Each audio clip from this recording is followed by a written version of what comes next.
Dear combines making that sound again. Belt slip, probably.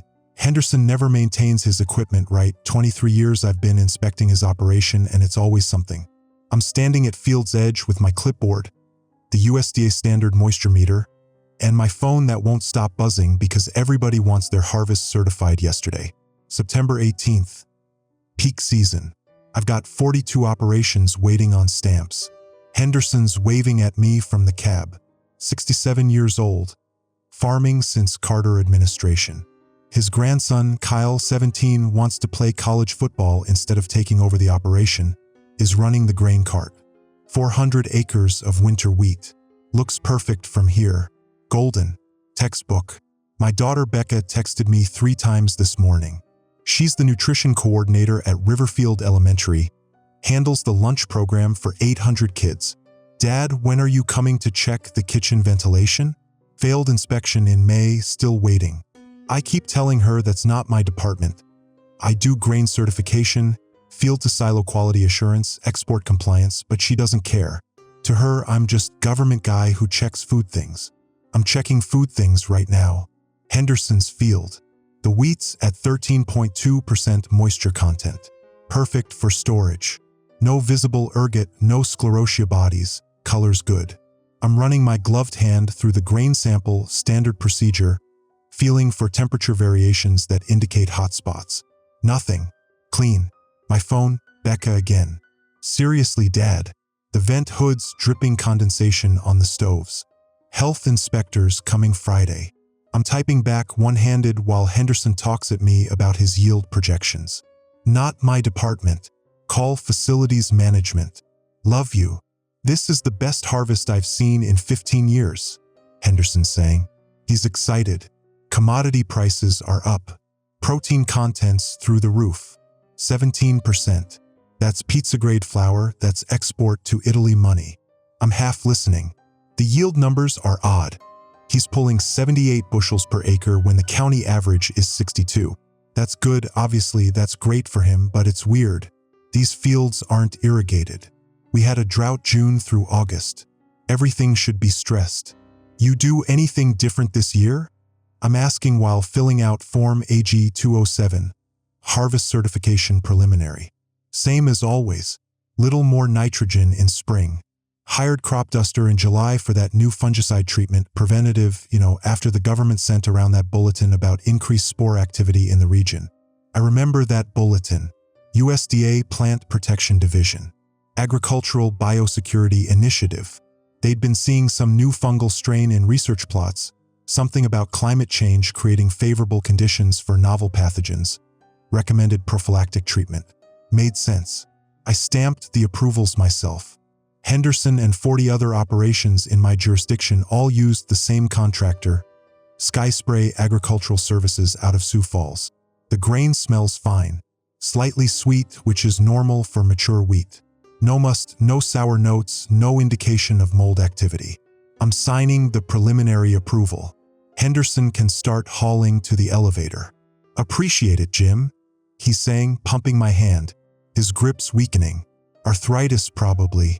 This harvest's gonna save my operation. Bank's been on me about the equipment loans, but with these numbers and the export premiums, I'm finally ahead. Kyle's driving the grain cart past us, heading to the semi-truck they've got parked on the access road. The kid's wearing earbuds, doesn't wave back when his grandfather tries to get his attention. Henderson sighs. Kids these days don't understand the work. I'm thinking about Becca. She understands work. Double shift work. 28 years old, master's degree in nutrition science from state, could be making twice her salary in private sector, but she wanted to make sure kids eat properly. Food insecurity isn't just rural, Dad, she told me when she took the job. We've got kids in Riverfield whose only guaranteed meals are what we serve at school. My phone. Text from Dennis Garrett at the county elevator. Shit, there's that name on the forbidden list, but he's real, been working that elevator since before I got this job. Jim, livestock guys are reporting feed refusal issues. Cattle won't touch the new corn. You seeing anything weird in the wheat? I'm looking at Henderson's field again. Perfect. The combine's still running, grain cascading into the cart in golden streams. Looks like a USDA promotional video. I'm texting back, nothing visible. What's the symptom profile? Dennis, just won't eat it. No sickness, no behavioral changes. Just won't touch it. 3 dairy operations, 2 beef. All using corn from the same harvest batch. Peterson's operation west of town. Peterson, I certified his corn 2 weeks ago. Looked fine. Henderson's talking again. You heading out to any other operations today? Got 6 more on the schedule. I'm checking my tablet. Peterson's included. Need to do his secondary grain inspection for export certification. Tell him Kyle says hi. Henderson laughs. Kid's dating Peterson's daughter. Or was. Football's taking up all his time now. I'm walking back to my truck. 2019 F-150. Government fleet vehicle. Needs an oil change at 87,000 miles. When I notice something. The dust from the grain cart. It's catching the afternoon sun at an angle. It looks slightly green. Not yellow gold like wheat dust should be. Green. I'm blinking. Looking again. It's gold now. Normal color. Late day sun playing tricks with my eyes. I'm 52 years old. Probably need reading glasses. Been putting off the eye exam because Diane, my ex-wife, been divorced 6 years, still bitter about my work schedule. Keeps telling me I'm too proud to admit I'm aging. The truck door's hot to touch. September in Iowa. We hit 91 degrees today. Climate's changing, everyone says so. But farmers are adapting. New treatments, new fungicides, better yields. My phone, Becca. Dad, one of the kids threw up during lunch today. Stomach bug going around. We had to throw out an entire batch of spaghetti. Such a waste. I'm texting, sorry honey. Kids get sick. Part of the job. Becca. I know. Just hate seeing food wasted when so many kids need it. The bread supplier's increasing deliveries next week. More kids qualifying for free lunch due to economic downturn. The bread supplier. That's Henderson's Wheat. And Peterson's. And 20 other operations I've certified this month. All going to the regional mill, then to schools, grocery stores, export terminals. I'm starting the truck. AC blasting. The dust on my clipboard, wheat dust from Henderson's sample. Looks normal now. Golden. The way it should be. Got 6 more inspections today. Schedule's tight. Export companies are waiting. The whole supply chain depends on these certifications moving fast. Farm-to-table efficiency. My supervisor, Johnson, district manager, 20 years in the department, retiring next year. He's always saying, we keep commerce moving, Jim. That's the job.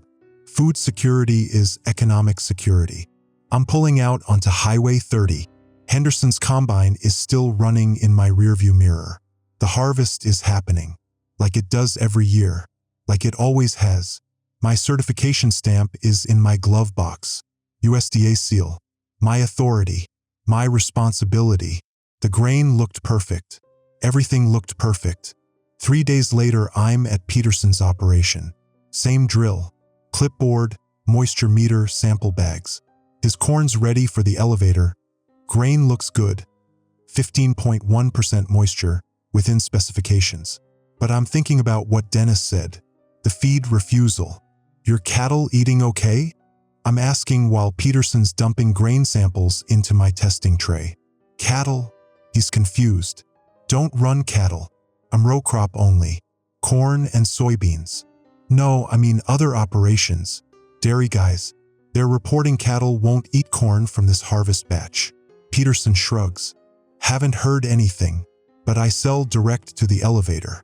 What they do with it after that? He's spreading his hands. Not his problem. I'm running the standard tests. Visual inspection first. The kernels are plump, uniform. Color's good. No visible fungal growth, no insect damage. I'm crushing a few kernels with the hand press. Checking for moisture pockets, rot indicators. Nothing. But there's a smell. Faint. Under the normal corn smell. That sweet, earthy grain smell. There's something else. Like basement mold. Like wet cardboard left in a closet too long. You notice any smell? I'm asking Peterson. He's sniffing. Smells like corn to me. Maybe I'm wrong. Maybe it's the drainage culvert nearby, the irrigation runoff. Lots of things smell in farm country. My phone's ringing. Johnson, my supervisor. Jim, I'm getting calls from the export terminal in Davenport. They need rush certification on the Henderson and Willowbrook co-op batches. Container ships loading Tuesday. We've got foreign contracts waiting. I certified Henderson 3 days ago. Willowbrook's not on my schedule until next week. Move it up. This is priority. Trade balance implications.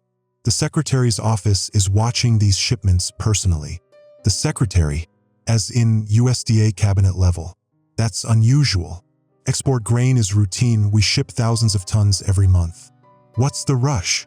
Johnson, international pricing spike. Harvest failures in Eastern Europe due to drought. Our grains commanding premium prices. We need to move product while the market's hot. I'm looking at Peterson's corn. Perfect kernels. Johnson, I'm seeing some anomalies. Nothing major, but livestock feed refusal. Some odd smells. Is the grain within specifications? I'm checking my data. Moisture content. Yes. Test weight. Yes. Foreign material. Below threshold. Broken kernels. Acceptable range. On paper, yes. Then certify it. We've got procedures for a reason, Jim. If it meets specs, it ships. That's the job. He's right. 23 years doing this job. The specs have always worked. If the numbers are good, the grain is good. But I want to run some additional testing. Send samples to the regional lab. Just to be sure. Johnson's voice changes. Gets quieter. Jim, do you understand the economic impact of delaying these shipments? We're talking millions of dollars in contracts. Farmer livelihoods. Rural economic stability. The lab backlog is 6 weeks minimum right now, harvest season. Everyone's sending samples. By the time you get results, the market window closes. If there's a contamination issue, is there visible contamination? No, but then stop looking for problems that don't exist. Sign the certification. Keep commerce moving. He hangs up. I'm standing in Peterson's barn. Corn dust floating in the air. Sunlight coming through the gaps in the walls. The dust looks slightly green in the light. No, it's gold. Normal. I'm seeing things. My phone. Text from Becca. Dad, we've got 6 kids out sick today. Stomach issues. School nurse thinks it's that virus going around. Please tell me you're still coming to check the ventilation? Health inspector cited us. Could lose kitchen certification. I'm texting back. Tomorrow afternoon. Promise. I'm signing Peterson's certification form. The grain meets specs. That's what matters. That evening I'm at the county elevator with Dennis. He wanted to show me something. We're standing on the catwalk above the grain bins, looking down at 50,000 bushels of wheat from Henderson's operation and 6 others. Smell that? Dennis is asking. I'm smelling it. That basement mold smell. Stronger here, concentrated.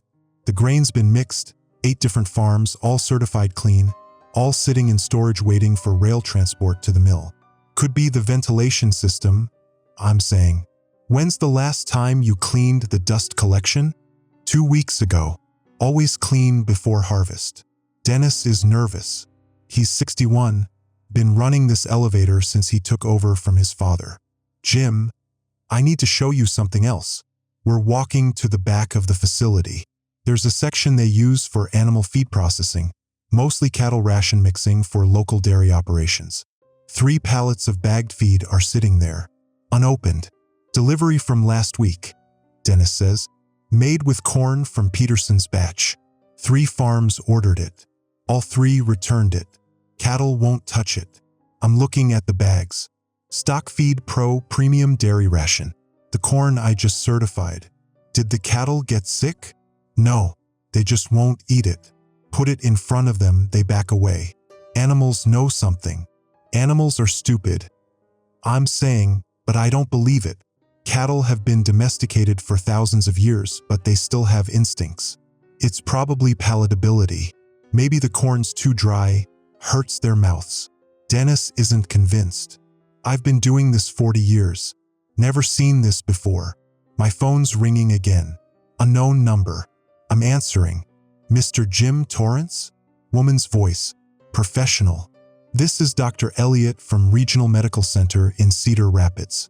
I'm calling about some cases we've been seeing. Are you the grain inspector for... She's reading something. Henderson? Peterson? Willowbrook Co-op operations? My chest's tightening. Yes. Why? We've had 11 patients admitted in the last 72 hours with acute gastrointestinal symptoms.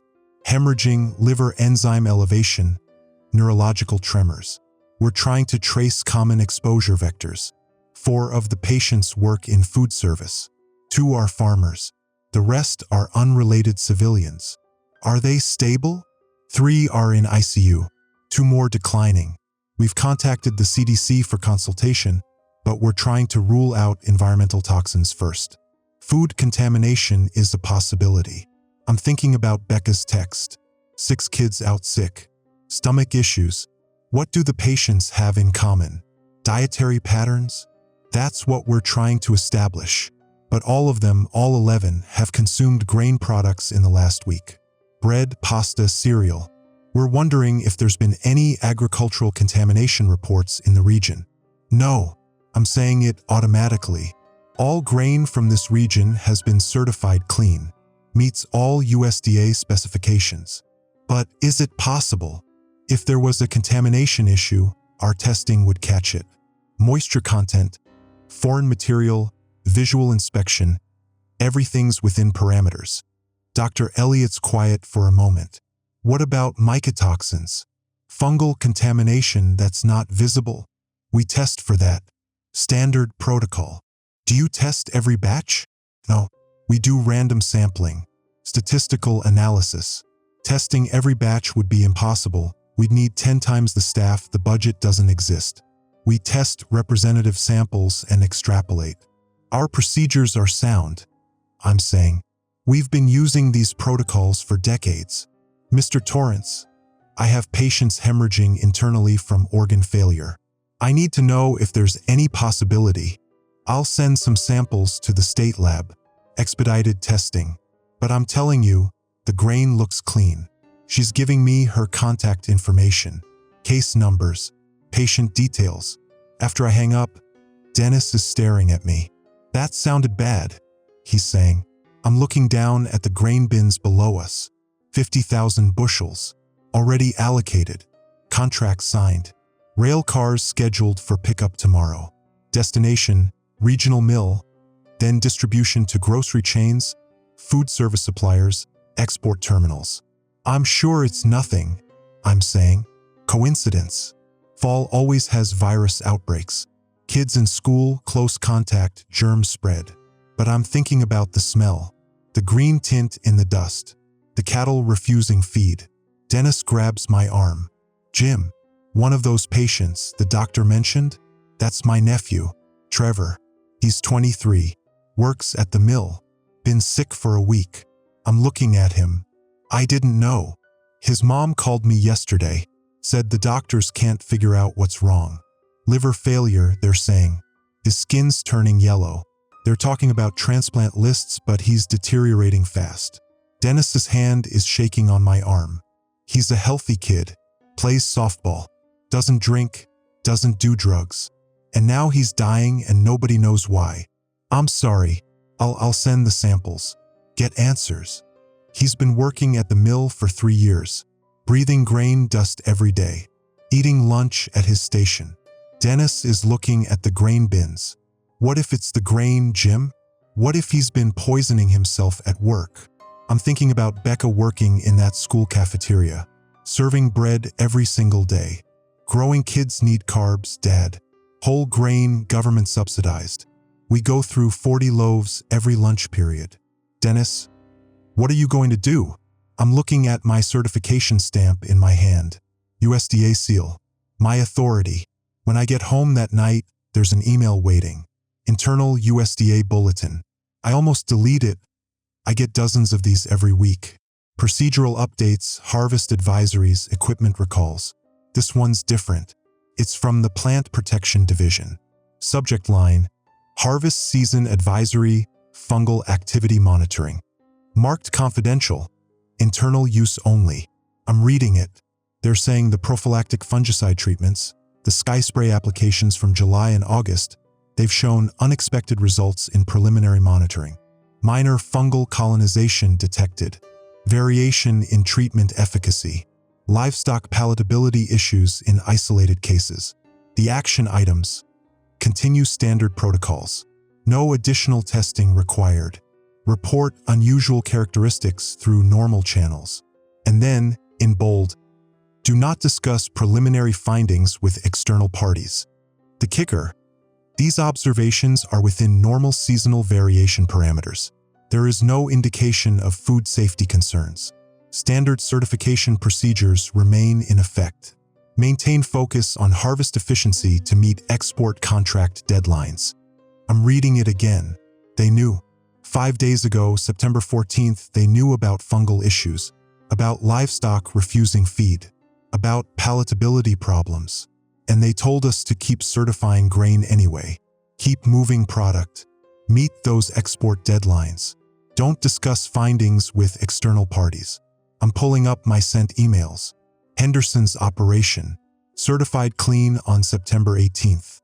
4 days after this bulletin, they knew there were problems and told me to ignore them. I'm going to send samples to the lab. Get confirmation. Until then, I'm looking at the grain bins. All that food. All those people depending on it. Until then, we keep moving. We've got procedures. They work. They've always worked. They have to work. The lab results come back in 5 days, not 6 weeks. That's when I know it's bad. I'm sitting in my truck outside the USDA district office when my email pings. Subject line: Urgent sample analysis results confidential. The emails from Dr. Nina Reeves at the State Agricultural Laboratory. I've worked with her for 15 years. She's the one who confirmed the wheat rust outbreak in 2019, the one who identified the pesticide contamination incident in 2021. She doesn't use urgent unless it's urgent. I'm opening the PDF attachment. My hands are shaking. I don't know why my hands are shaking. Test results summary. Samples: 6, wheat, corn. Source: Henderson, Peterson, Willowbrook Co-op Operations. Analysis: mycotoxin screening, fungal identification. Findings: novel fungal species detected, genus Aspergillus, species unknown. Mycotoxin identified, compound designation AX7, non-standard classification, concentration 2,400 ppb, wheat 1,800 ppb, corn. Heat stability: toxin survives 450 degrees Fahrenheit for 120 minutes. Cumulative toxicity: estimated threshold 15 to 20 milligrams total exposure. Symptoms: hepatotoxicity, hemorrhagic gastroenteritis, neurotoxicity. Current USDA mycotoxin threshold for aflatoxin: 20 ppb. Current testing protocol: does not screen for AX7 compound. Recommendation: immediate recall all affected grain batches. My phone's ringing. Dr. Reeves. Jim, did you get the results? I'm looking at them now. My voice sounds far away. 2,400 parts per billion. That's 120 times the acceptable limit for aflatoxin. But there's no established limit for this compound because we've never seen it before. The fungal strain is completely novel. We're running genetic sequencing, but preliminary analysis suggests it's related to the treatment compound used in that July aerial spraying. The fungicide, the prophylactic treatment, Sky Spray Agricultural Services. You're saying the treatment created this? Or activated it? Or provided conditions for mutation? We don't know yet. What we know is this mycotoxin accumulates in human tissue. 15 to 20 milligrams total exposure triggers organ failure. That's roughly, she's calculating, 3 weeks of normal bread consumption, 4 weeks of mixed grain products. I'm thinking about Becca's text from 4 days ago. 6 kids out sick. I'm thinking about Dr. Elliott's call. 11 patients. 3 in ICU. How much grain is contaminated? Dr. Reeves. Every sample you sent tested positive. If the fungal colonization is widespread and spore distribution patterns suggest it is, we're looking at regional contamination, possibly multi-state. Every operation that used that aerial treatment service. I'm pulling up my records on my tablet. Sky Spray Agricultural Services. I approved 47 operations in my jurisdiction for that treatment, plus operations in neighboring counties, neighboring states. The USDA bulletin went to the entire Midwest region. I need to call this in, I'm saying. Issue recalls. Stop distribution. Jim, there's something else. I sent a preliminary report to the USDA Safety Response Office yesterday when we confirmed the toxin. They responded this morning.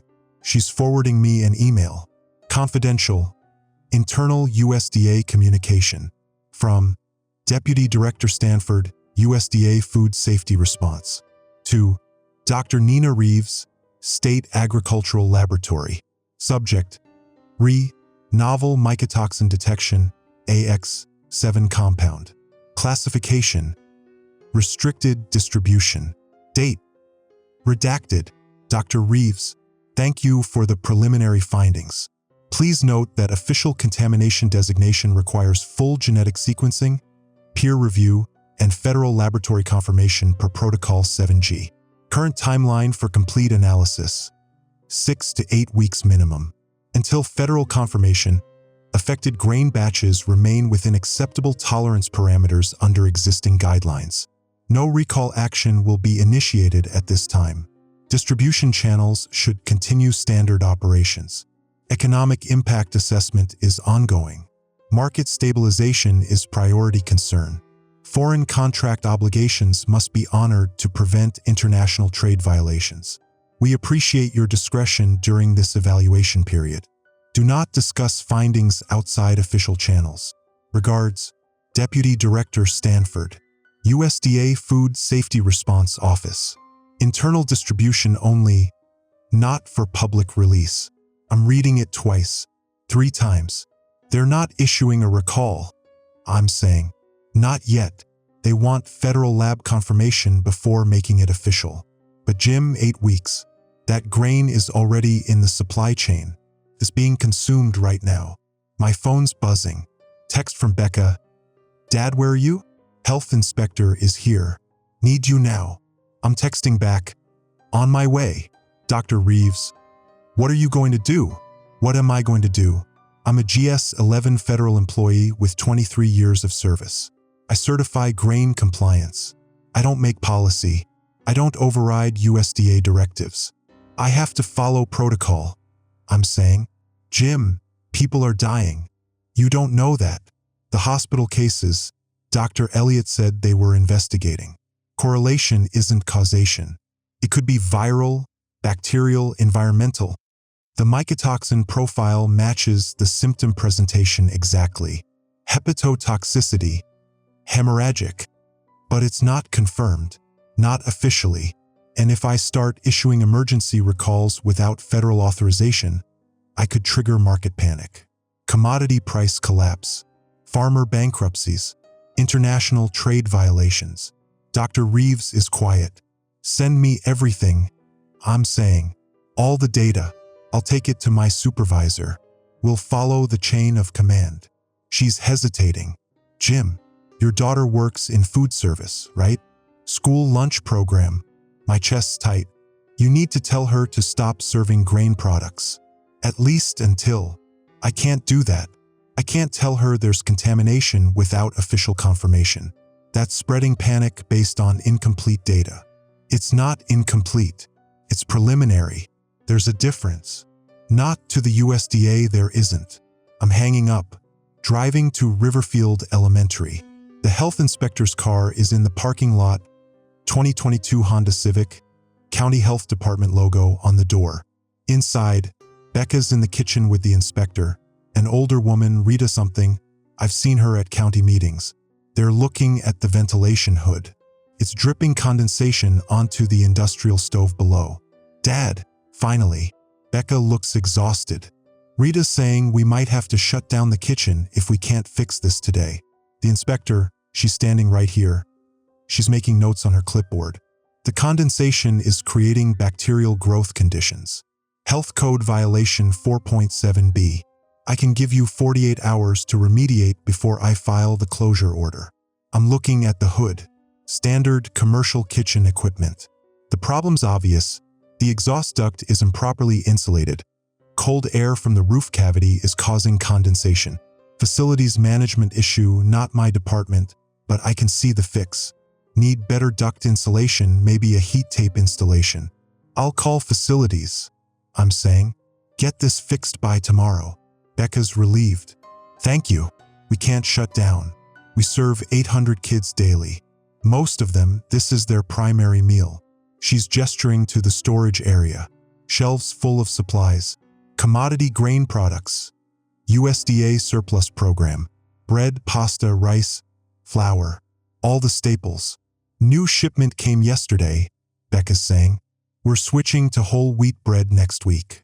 Nutritional guidelines. The kids complain it tastes different, but it's better for them. I'm looking at the boxes.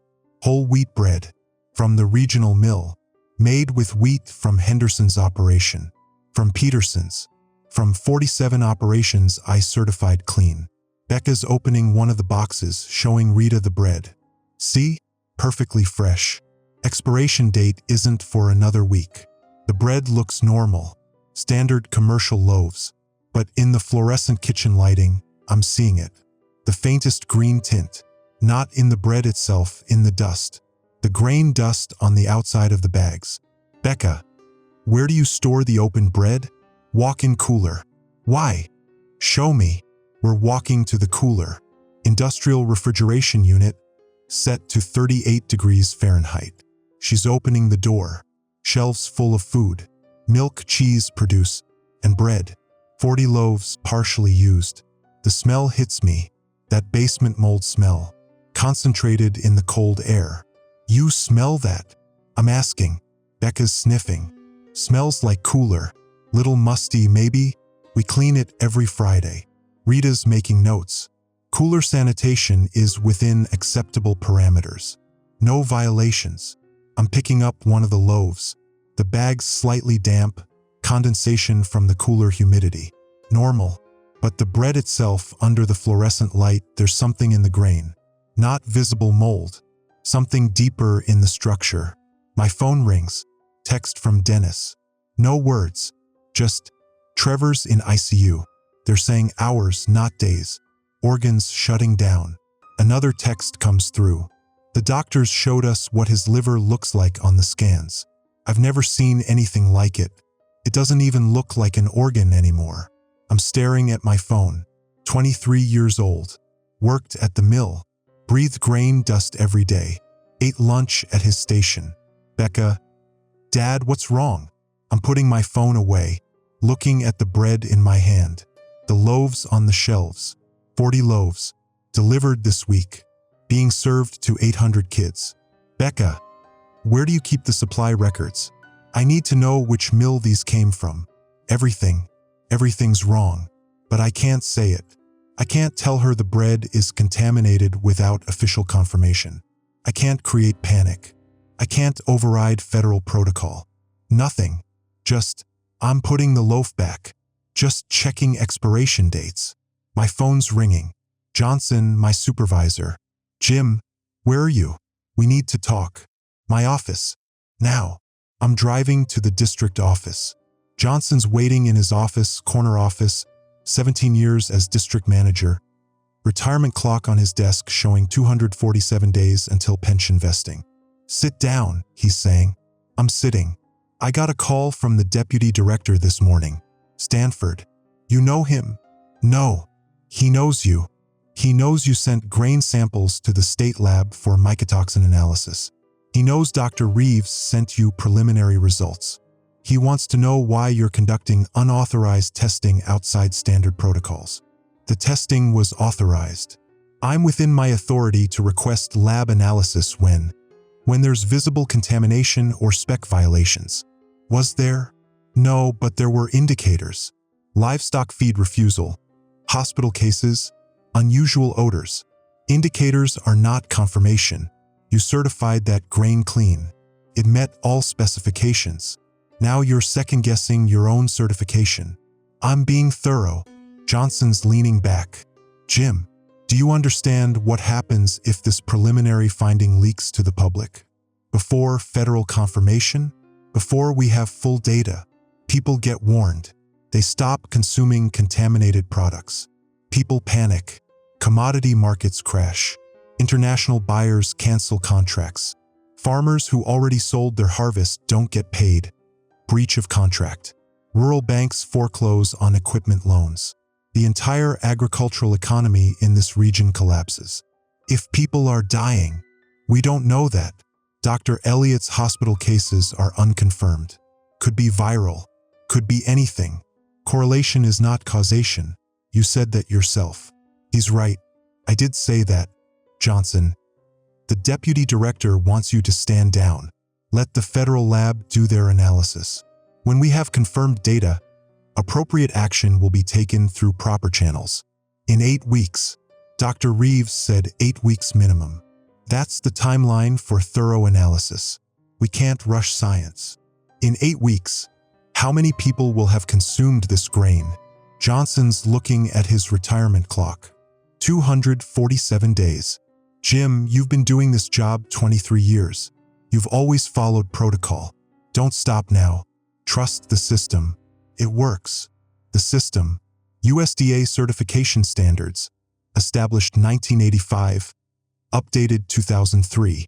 Mycotoxin thresholds based on known compounds. Testing protocols designed for traditional contamination patterns. Everything novel falls outside the system. What if the system's wrong? I'm asking. Then we'll update the system, after proper analysis, with confirmed data, following procedure. That's how government works. That's how it has to work. I'm thinking about Becca in that kitchen, serving bread to 800 kids. Every day, 40 loaves, 20 milligrams cumulative exposure for organ failure.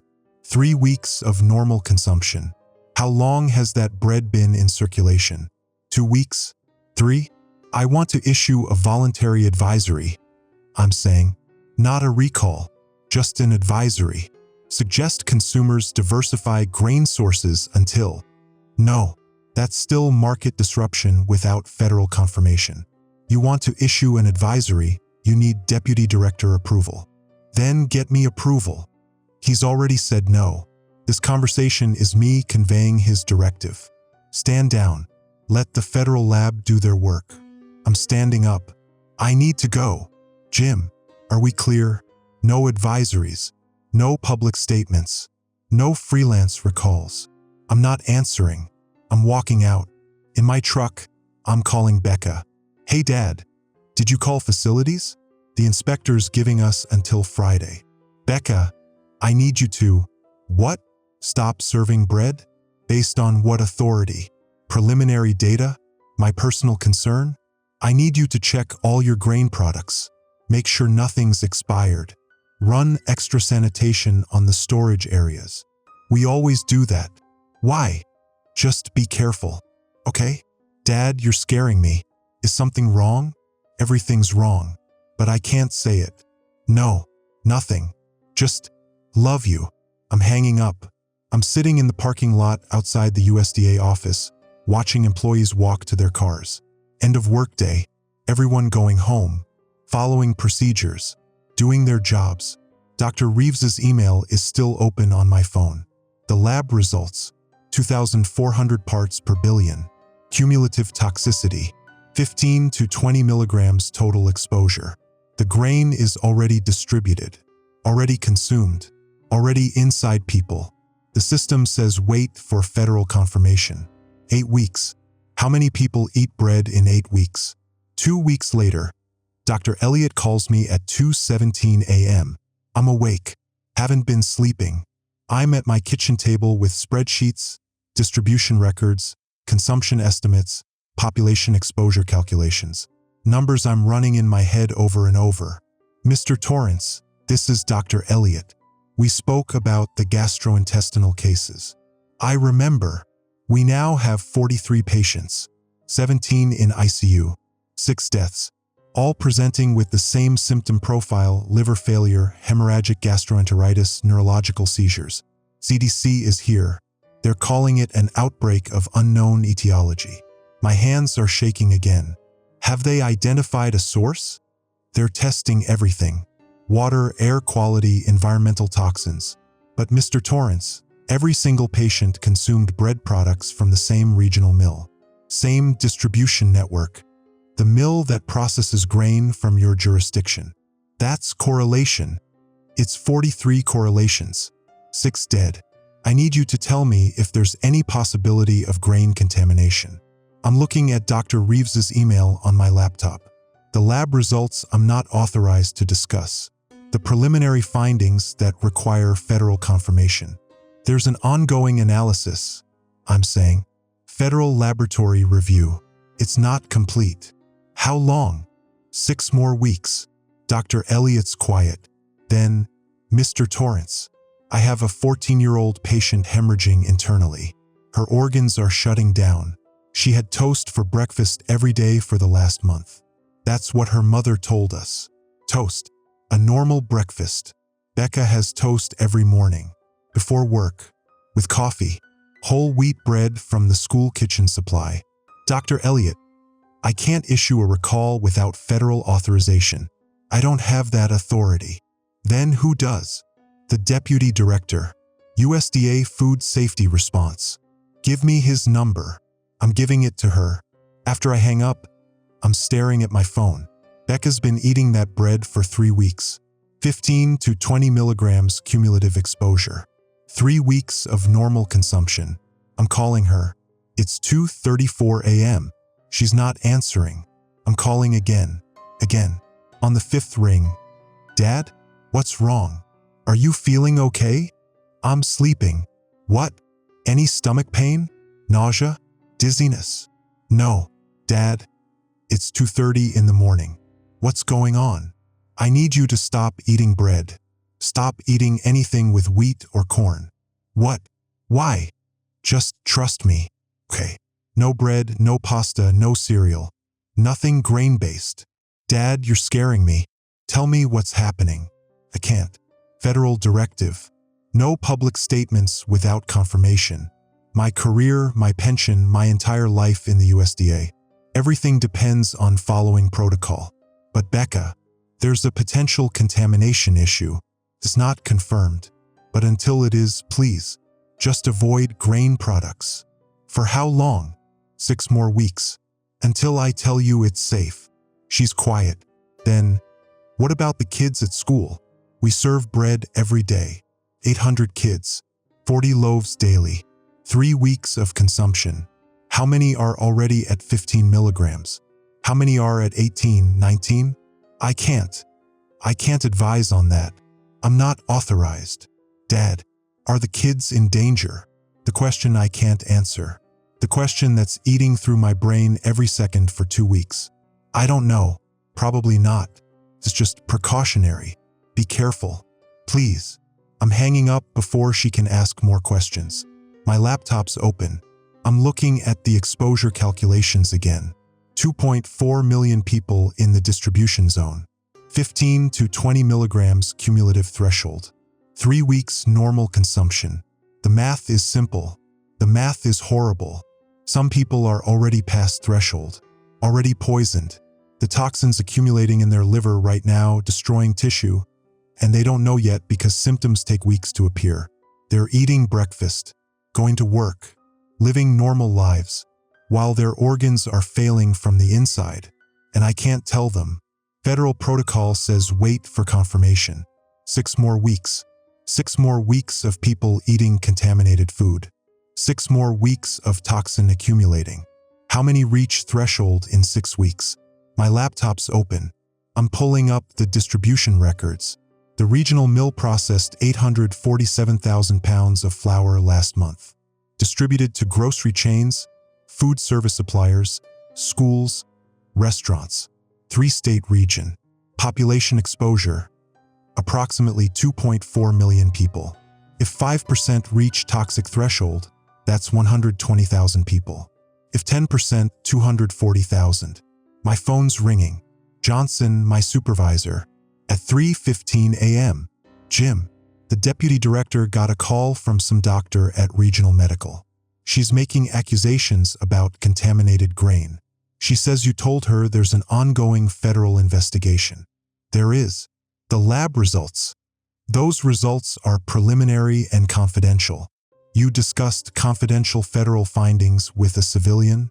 That's a protocol violation, potentially a security violation. People are dying. People get sick. It happens. We don't know the cause. Until we do, we don't create panic. Johnson, 43 cases, 6 deaths, all consuming bread from grain I certified clean. That you certified according to proper protocol. You followed the standards. You did your job correctly. That's the problem. I did my job correctly. The grain met every specification, passed every test. The standards are sound. The standards just don't account for novel mycotoxins that don't exist in the testing protocol. What do you want me to do? I'm asking. Nothing. Absolutely nothing.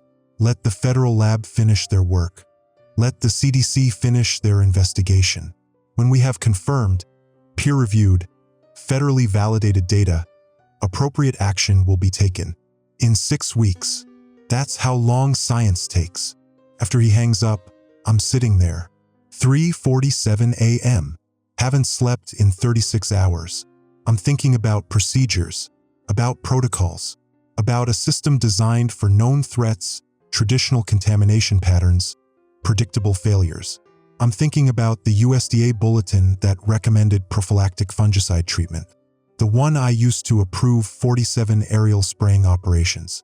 The one that probably created this novel fungal strain, or activated it, or provided ideal conditions for its mutation. The system created the problem. Now the system's preventing the solution. My phone. Text from Becca. Dad, I can't sleep. Tell me the truth. Should I shut down the kitchen? Should she? If I say yes, I'm acting without authorization, creating market disruption, triggering investigations, potential termination, loss of pension after 23 years. If I say no, 800 kids keep eating contaminated bread. I'm staring at my phone. 14-year-old patient hemorrhaging internally. Had toast for breakfast every day. Becca has toast every morning. I'm typing, yes, shut it down. Tell them equipment failure, ventilation issues, whatever you need. But stop serving grain products. Becca, what do I tell the administration? They'll want documentation.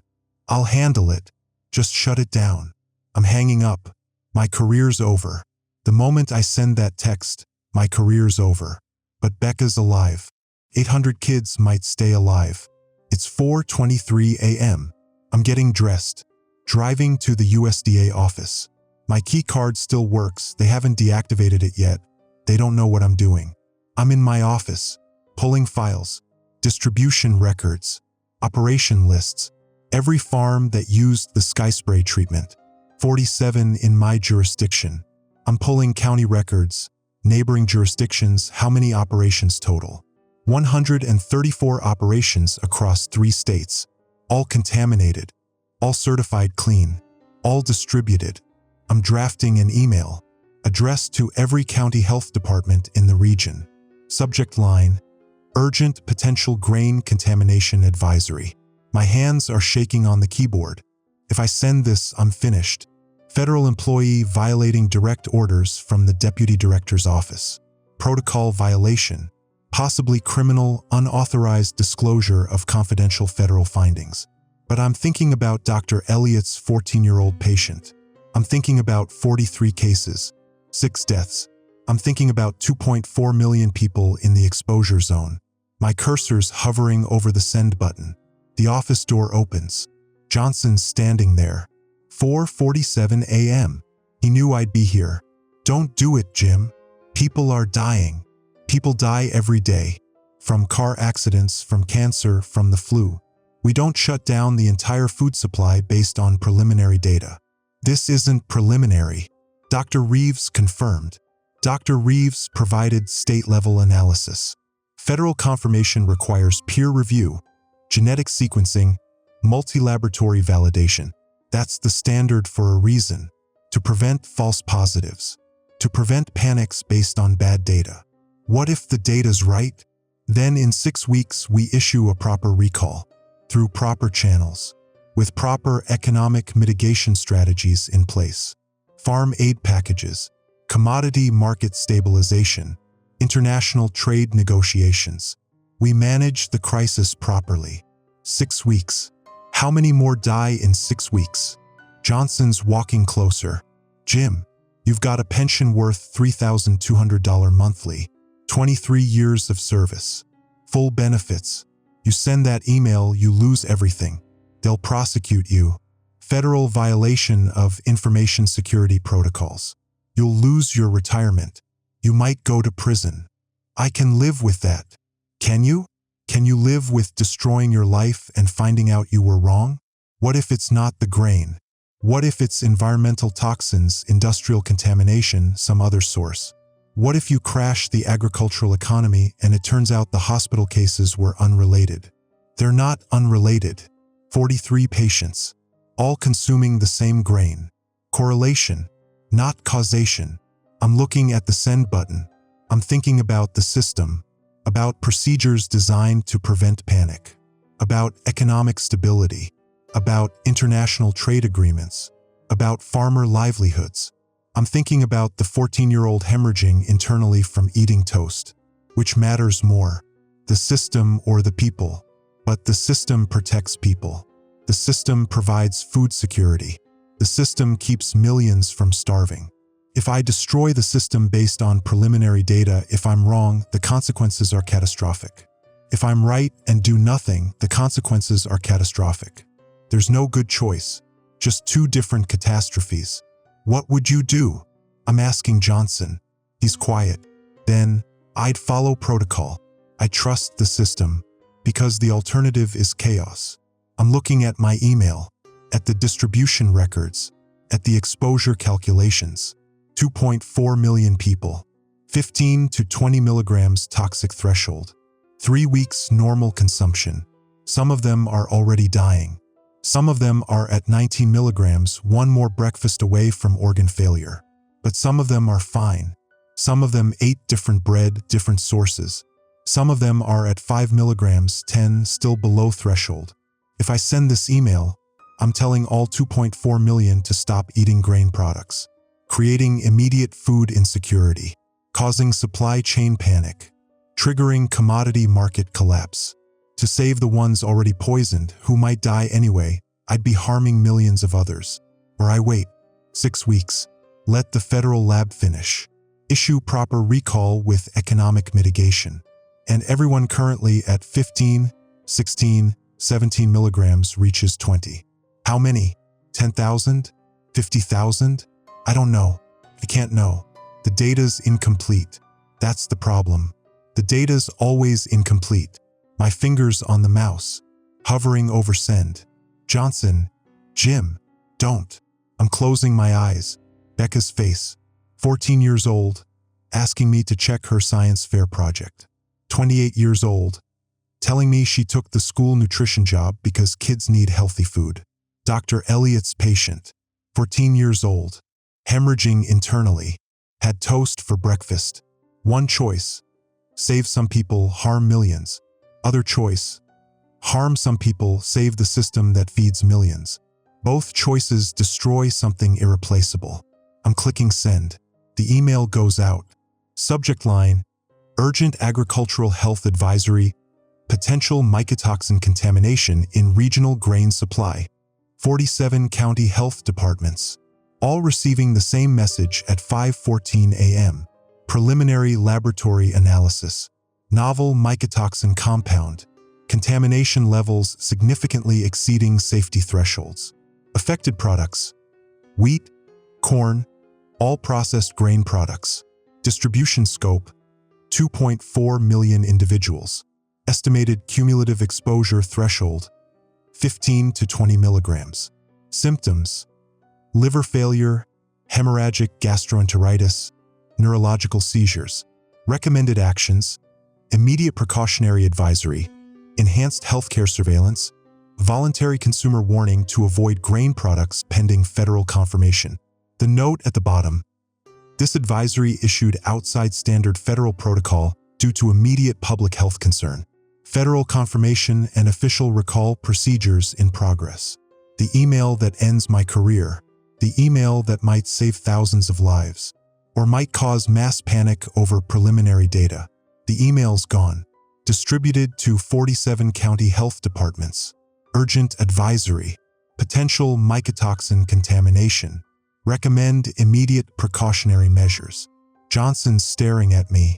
You just ended your career, he's saying. I know. You just crashed the grain market. I know. You might have just destroyed rural agriculture in this entire region. I know. I'm standing up, walking out. Johnson's not trying to stop me. What's the point? The damage is done. Outside, it's 5:14 a.m. Dawn coming. The sky's that deep blue before sunrise. My phone's already ringing. News media. How did they get the email so fast? Someone at a county health department must have leaked it immediately. I'm checking Twitter on my phone while walking to my truck. The advisory's everywhere. Posted by some Health Watch account 40 minutes ago. Already 14,000 retweets. Breaking. Unauthorized USDA advisory warns of grain contamination. The tweet says, federal officials have not confirmed. Awaiting official statement. The replies are chaos. People arguing whether it's real or misinformation. Some saying grocery stores are pulling bread. Others saying it's panic over nothing. I'm scrolling through updates. Multiple county health departments confirming they received the advisory. Regional Medical Center confirming 43 patients with matching symptoms. Grocery stores reporting panic buying. Commodity futures markets opening in 2 hours. Wheat and corn expected to crash. Update from 7/28. USDA headquarters declining comment. Matter under internal review. Update from 8/34. National Guard activated in Iowa, Illinois, Nebraska. Mission: food supply security and distribution control. Update from 9/15. Hazmat teams deployed to regional grain elevators and mill facilities. Containment protocols initiated. By noon, grocery stores will see panic buying, bread shortages, or bread abandoned, depending on whether people believe the advisory or think it's misinformation. Commodity futures markets will crash when they open at 9:30 a.m. Farmers will see contract cancellations. Banks will see loan defaults. All because I clicked send. I'm driving home. The roads are empty. This time of morning, just me and the trucks. Grain trucks hauling harvest to elevators. The harvest that's contaminated. That I certified clean. That met every specification. Then I see them. Military convoy on Highway 30. 6 Humvees. 2 cargo trucks. Heading toward the county elevator. Dennis's elevator. Soldiers in the lead vehicle wearing MOPP suits, full hazmat gear. Gas masks. The kind you see in chemical warfare training. For grain inspection. They're treating it like a biological weapon. My phone, Becca calling. Dad, the news is saying they're saying all grain products might be contaminated. That you issued some kind of emergency advisory. Is that true? Yes. So you were right. The bread was contaminated. Probably. We think so. It's not confirmed. But you issued the advisory anyway? I didn't have a choice. Dad? She's crying. I've been eating that bread for 3 weeks. Every morning. Toast with coffee. Every single morning. My chest's collapsing. We don't know if the threshold is 15 to 20 milligrams total. You might be under that. You might be fine. How do I know? You can't. There's no test yet. We wait. Watch for symptoms. She's sobbing now. I could be dying. Right now. From eating breakfast. You might be fine. Most people will be fine. It's cumulative. You might not have reached. But I might have. You can't tell me I'm safe. You can't tell me anything. She's right. I can't. All I did was click send. All I did was warn people. But I can't save them. The toxin's already inside them. Accumulating. There's no treatment. No antidote. Just wait and see who reaches threshold, who hemorrhages, who dies. Becca. I served that bread to 800 kids, every day for 3 weeks. Some of them, Dad, some of them eat school lunch and breakfast. 2 meals a day. Double exposure. 30 milligrams. Well past threshold. They're young. They might metabolize it faster. Smaller body mass. Faster turnover. You don't know that. You're guessing. I'm guessing. All of this is guessing. The exposure calculations, the threshold estimates, the toxicity models.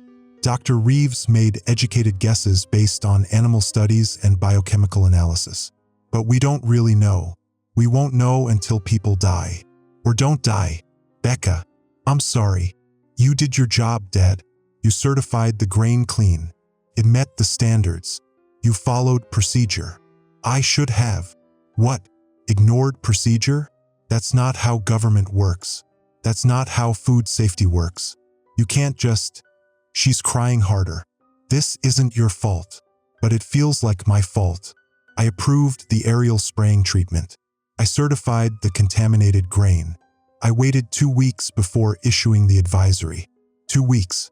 How many people reached threshold in those 2 weeks while I followed protocol? I'm pulling into my driveway. Sun's coming up. Orange light hitting the empty grain fields around my house. Harvest complete. Fields bare. Stubble and dust. Green dust. Down the road, I'm seeing more military vehicles. They're setting up a checkpoint at the intersection with County Road 14. 2 soldiers in hazmat suits. Barriers across the road. Signs being erected. Food distribution checkpoint. Authorized personnel only. They're controlling grain movement now. Quarantining the contaminated supply. 3 weeks too late. The grain's already distributed. Already eaten. Already inside people. You can't quarantine what's already consumed. I'm sitting in my truck, watching the sunrise. My phone's still ringing. News media. County officials. Probably federal investigators. I'm not answering. Another convoy passes. Larger this time. Military cargo trucks with sealed containers. Hazmat disposal. They're heading to Henderson's farm. Going to seize his grain stores. Incinerate everything. Close the barn door after the livestock's gone. I'm thinking about Dr. Reeves's email. The one still sitting in my inbox. The lab results that started all of this. At the bottom, after all the data, there was one more line I didn't read carefully the first time. Note: toxin concentration increases with storage time. Fresh grain, 1,200 ppb. Grain stored 30+ days, 3,800 ppb. Fungal colonization is progressive and accelerating. The grain in distribution right now, it's been in storage for 3 weeks. Not 2,400 parts per billion anymore. More. Much more. And it's still sitting in pantries, in grocery stores, in school cafeterias, in restaurants. Millions of pounds. All of it getting more toxic every single day. I sent the advisory, but I can't make people believe it. I can't make them throw away food when they're hungry. I can't reach into their homes and remove every contaminated product. All I can do is watch and count. Count how many people believed the warning. Count how many didn't. Count how many reach threshold today, tomorrow, next week. Count how many die from eating breakfast. My phone. Text from Dr. Reeves. Jim Federal Lab just released preliminary findings. They confirm AX7 mycotoxin. CDC is issuing national alert. Official recall starting today. Today. 6 weeks early. Because I clicked send. Because the advisory forced their hand. I'm turning on my truck radio. Every station's covering it. Emergency alert system interrupting regular programming. That flat automated voice. The Centers for Disease Control and Prevention, in coordination with the United States Department of Agriculture, has issued a food contamination alert. This is a national public health emergency. The alert's telling people to check their grain products. Mill codes RM08 through RM09. Discard contaminated items immediately. Do not consume bread, pasta, cereal, flour from affected distribution dates. Seek medical attention for symptoms. abdominal pain, bleeding, seizures, jaundice. Symptoms may appear 2 to 4 weeks after consumption. Toxin accumulates over time. Individuals who consumed affected products should monitor health closely. The recall's mandatory. Retailers removing products. Restaurants ceasing service. All affected grain products recalled effective immediately. But for everyone who ate contaminated grain yesterday, last week, 3 weeks ago, the recall doesn't matter. The toxin's already inside them. 7 months later, the final count is 14,847 deaths. That's confirmed. Organ failure attributed to AX7 mycotoxin exposure. The official CDC report came out last month. I read it 3 times, looking for something that would make it make sense. It doesn't. Another 31,000 with permanent organ damage. Liver transplant lists that will never clear. Neurological conditions that have no treatment. Kids who'll never grow properly because their bodies spent resources fighting poison instead of developing. The breakdown: 4,201 children, 8,847 adults, 1,799 elderly. Total affected population estimated over 340,000 people who consumed contaminated grain. The report says first symptoms appeared September 3rd.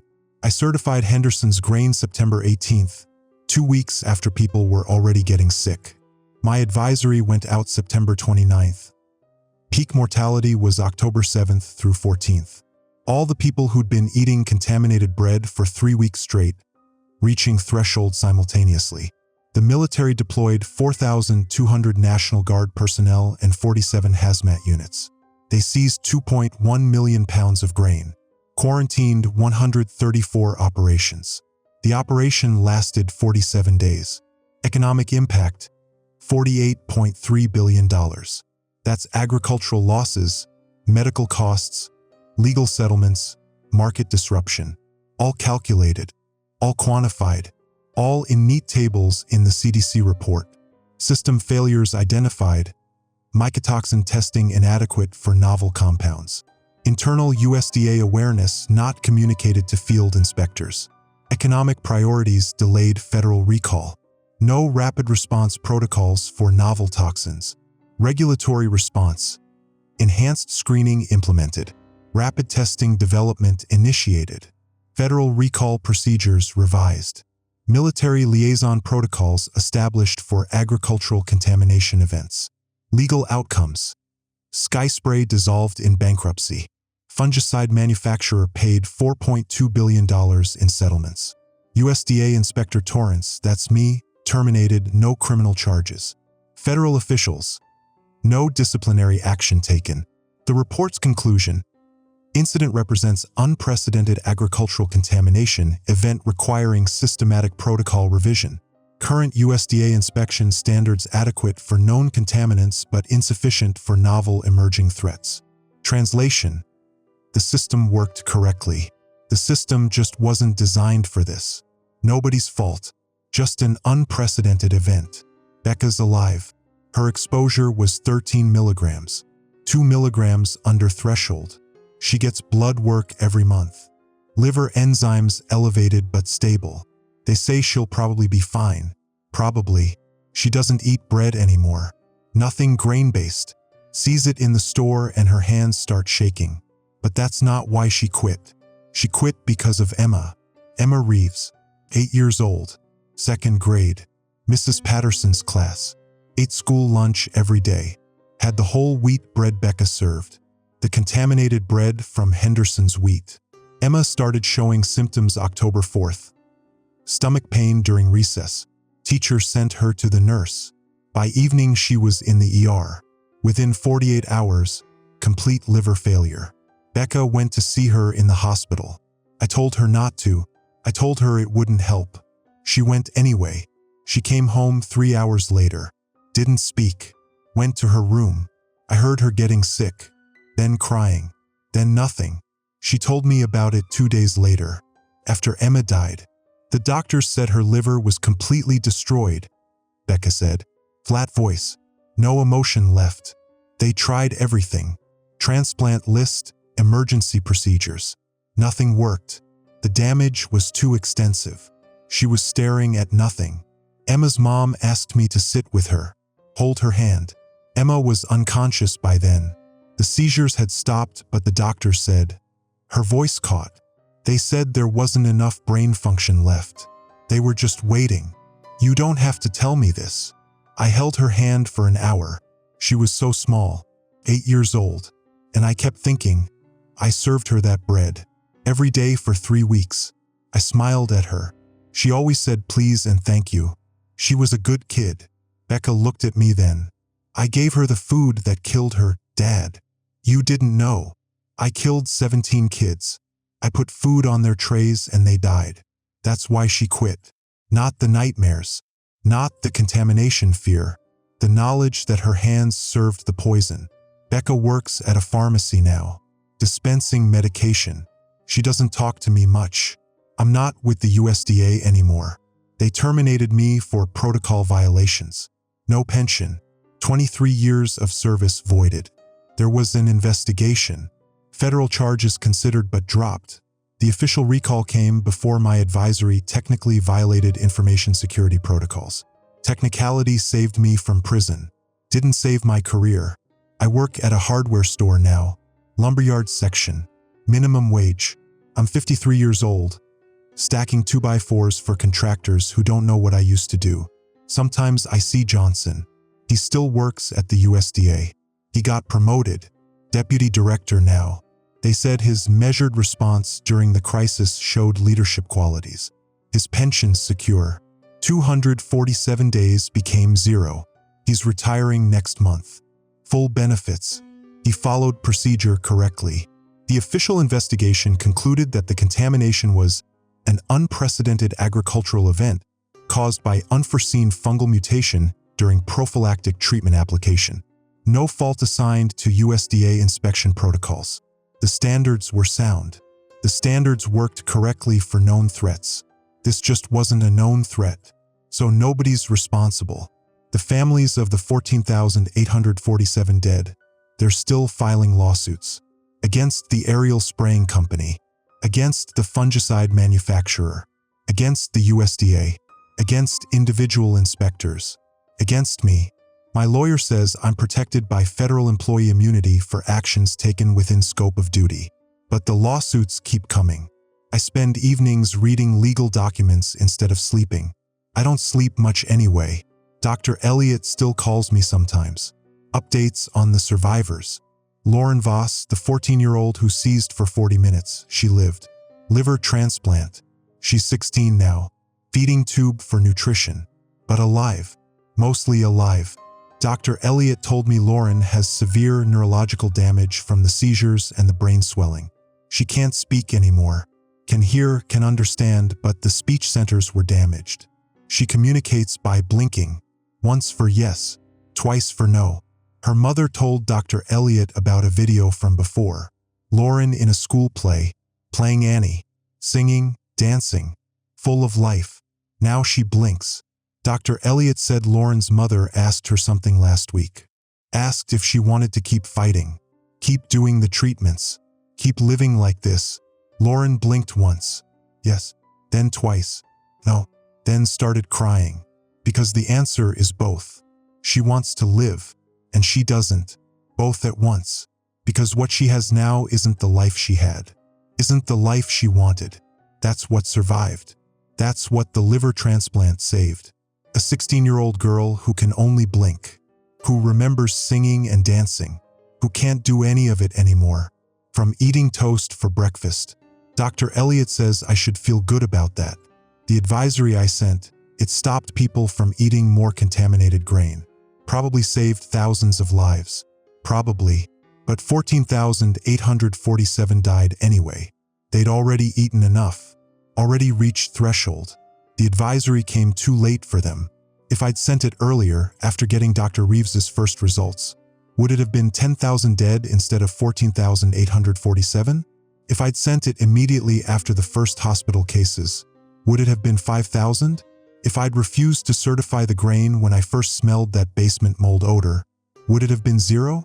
I can't know. The data's incomplete. It'll always be incomplete. Henderson's farm was foreclosed. The grain he harvested, perfect yield, 78 bushels per acre, protein content through the roof, it all got recalled and destroyed. Incinerated. He never got paid. Bank took the equipment. He lives with his daughter now. Kyle went to college on a football scholarship. Doesn't visit much. I watched them burn his grain. Military hazmat team in full MOPP gear. 2 cargo trucks of wheat dumped into industrial incinerators they set up in the county fairgrounds parking lot. Temperatures hot enough to neutralize the mycotoxin.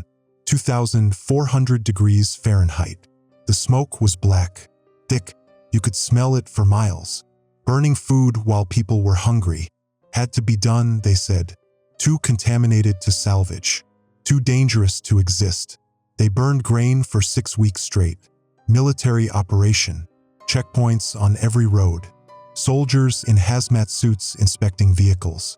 Looking for people trying to smuggle out contaminated grain to sell on black markets. Some farmers tried. Got arrested. Federal charges for biological terrorism. Terrorism. For trying to sell wheat. Peterson sold his operation. Moved to Arizona. Couldn't handle the lawsuits, the media attention, the neighbors avoiding him at church. Couldn't handle watching hazmat teams in his fields. Soldiers walking through his barn in gas masks like he'd been running a chemical weapons facility instead of growing corn. The Sky Spray Agricultural Services Company doesn't exist anymore. Dissolved during bankruptcy proceedings. The owner disappeared. Probably changed his name. Living somewhere else now. FBI never found him. Said he fled to Mexico or maybe Canada. Some people say he's dead. Suicide. But there's no body, no confirmation. The fungicide manufacturer settled the federal lawsuit for $4.2 billion. Paid out to victims' families. Worked out to $283,000 per death. That's the value. $283,000. That's what a life costs when you calculate it per corporate settlement. Becca got $45,000 for her permanent organ damage. She used it for the down payment on a condo. Small place. She lives alone. She doesn't date. Says she can't trust her body anymore. Can't plan a future when every month she's waiting for blood work results to show the liver damage progressing. 13 milligrams. 2 under threshold. But the threshold was estimated. We still don't really know. Some people died at 12 milligrams. Some survived at 19. Bodies are different. Metabolism varies. She might be fine forever. She might have 5 years before her liver fails completely. The doctors can't tell her which. I drive past the old USDA office sometimes. On my way to the hardware store. Different inspector has my route now. Younger guy, 29 years old. I saw him at the lumber yard once, buying materials for his deck. He didn't recognize me. He's certifying grain with the new protocols. Enhanced mycotoxin screening. Expanded testing for novel compounds. More frequent lab analysis. Military liaison protocols for contamination events. He carries a satellite phone now. Direct line to National Guard hazmat coordination if he sees anything suspicious. The system updated. The way it's supposed to. After we have confirmed data. After we know what to look for. After 14,847 people died. That's how it works. The system learns. The system adapts. The system improves. Just not fast enough for the people who die during the learning curve. I got an email from Dr. Reeves last week. She's working on a new project. Developing rapid response mycotoxin testing. Portable equipment that can detect novel compounds in the field. Real-time analysis. If it works, inspectors won't have to wait 6 weeks for lab results. They'll know immediately. They can stop contaminated grain before it ships. Before it kills anyone. She said she's naming the technology after the victims. They should be remembered, she wrote. They should count for something. 14,847 names on a memorial database. Ages, occupations, family members left behind. Tyler, Emma, Jessica. 17 kids from Riverfield Elementary. They counted for something. They changed the system. They're still dead. I stand in the lumberyard, stacking boards. Contractors come in, place orders. I need 48 2x6s, 8-foot lengths. I load their trucks. They pay. They leave. Simple work. No decisions. No protocols. No certifications. No one dies if I stack the lumber wrong. Sometimes I think about those 2 weeks, after getting Dr. Reeves's results, before sending the advisory, following protocol, waiting for federal confirmation. 14 days. How many people reached toxic threshold during those 14 days? 3,000? 5,000? If I'd acted immediately, violated protocol, ignored Johnson, sent the advisory that first day, how many would still be alive? But if I'd been wrong, if it wasn't the grain, if it was something else, I'd have crashed the agricultural economy for nothing, caused food shortages, caused different deaths, starvation deaths, deployed 4,200 National Guard troops and 47 hazmat teams for a false alarm, burned millions of pounds of safe food while people went hungry. Different catastrophe. There's no way to know which choice was right. There's just which choice I made. And 14,847 bodies. Becca calls me once a month. Duty calls. Checking in. We don't talk about the kitchen, the bread, the kids who died. We talk about weather, about her pharmacy job, about nothing important. Last month, she told me she's thinking about therapy. For the nightmares, she dreams about serving lunch. Kids in line holding trays. She's putting bread on their plates. She can see the green tint in the grain. She knows it's contaminated. She keeps serving it anyway. Can't stop. In the dream, her hands keep moving. Bread on trays. Kids eating. Kids dying. She wakes up shaking. It wasn't your fault, I tell her. Every time. You didn't know. You knew, she says. You called me at 2:30 in the morning. Told me to stop serving grain. I should have listened immediately. You did listen. You shut down the kitchen. Not immediately. I asked questions first. Waited until morning. Served breakfast that day. 40 loaves. 800 kids. You followed procedure. Waited for documentation. Procedure killed kids, Dad. She's right. Procedure killed kids. Following the rules. Trusting the system. Waiting for confirmation. That's what killed them. But ignoring the rules can kill people too. Acting on incomplete data. Creating panic. Disrupting food supply. There's no good choice. Just different ways people die. I'm stacking lumber. 2x6s. 8-foot lengths. 48 pieces. A farmer comes in. Older guy. I don't recognize him. He's buying materials for a new grain bin. Rebuilding his operation. Harvest coming up, he says while I'm loading his truck. Been nervous every year since the contamination. Keep thinking, what if it happens again? What if there's some new thing, some new poison we can't test for? There's better protocols now, I tell him. Enhanced screening. The new inspector's thorough.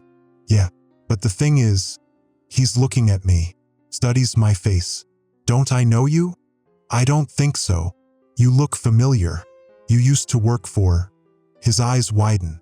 You're Torrance, the inspector, the one who sent out that advisory. I'm not saying anything. I'm loading the last board onto his truck.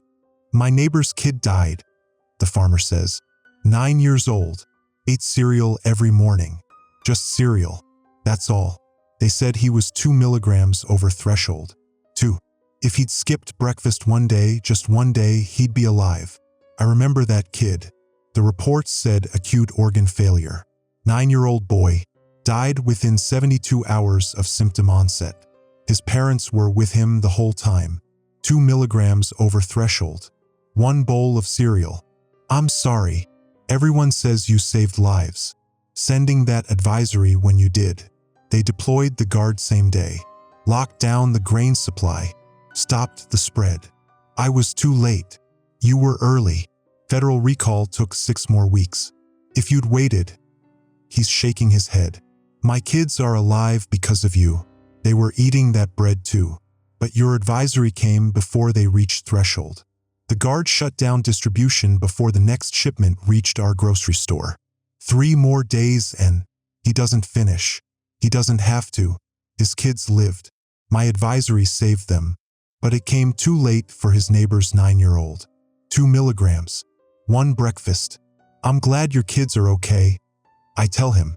He's paying for his lumber, loading his truck. Before he drives off, he looks back at me. It wasn't fair, he says. What they did to you, firing you. You did the right thing. Did I? 14,847 people died because I waited 2 weeks. Thousands lived because I didn't wait 6 weeks. Both things are true, simultaneously, right and wrong, success and failure, hero and killer, all at once. The farmer drives away. I'm stacking more lumber. The work continues. My phone buzzes. Blood work reminder. I'm supposed to get tested too. The grain dust I handled during inspections, I inhaled it, touched it. 23 years of grain inspection, how much mycotoxin accumulated in my own body. The doctors don't know. No baseline data for inspector exposure levels. I might be fine. I might be dying. No way to know until symptoms appear. So I stack lumber. I wait. I count. Not just the 14,847 dead. Also the thousands living. The ones who believed the advisory. The ones who stopped eating bread in time. Becca's alive. That counts. The farmer's kids are alive. That counts. Dr. Elliott's 14-year-old patient. 16 now. Feeding tube. But breathing. She counts. They count for something. I tell myself that. Every day. Stacking lumber. They count for something. But at night, in my empty house, I see Tyler, Emma, Jessica, 17 kids from Riverfield Elementary, 9-year-old who ate cereal every morning, 14,847 faces I never saw, names in a database. They counted too. They counted first. And I was too late, not too early, not wrong, not protocol violating, just too late, 2 weeks too late. That's the truth I live with, the truth that doesn't heal, the truth that doesn't get better with time. I followed procedure correctly, and 14,847 people died anyway. The system's better now. Updated protocols, enhanced testing, rapid response technology in development. The system learned from 14,847 bodies. That's how it works. That's how it has to work. But I'm standing in a lumberyard at 53 years old, stacking boards for minimum wage, because I couldn't save them. I saved some. I lost more. And I'll count both numbers, the saved and the dead, every single day until I die. If I die from organ failure in 5 years, they'll add my name to the memorial database.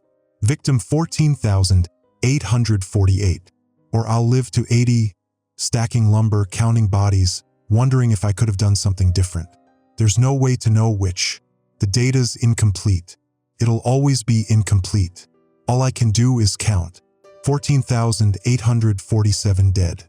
Thousands alive. Both numbers growing every day in my head, getting heavier until I can't tell which weighs more, the ones I saved or the ones I lost. I'm stacking lumber. The work continues. The counting never stops.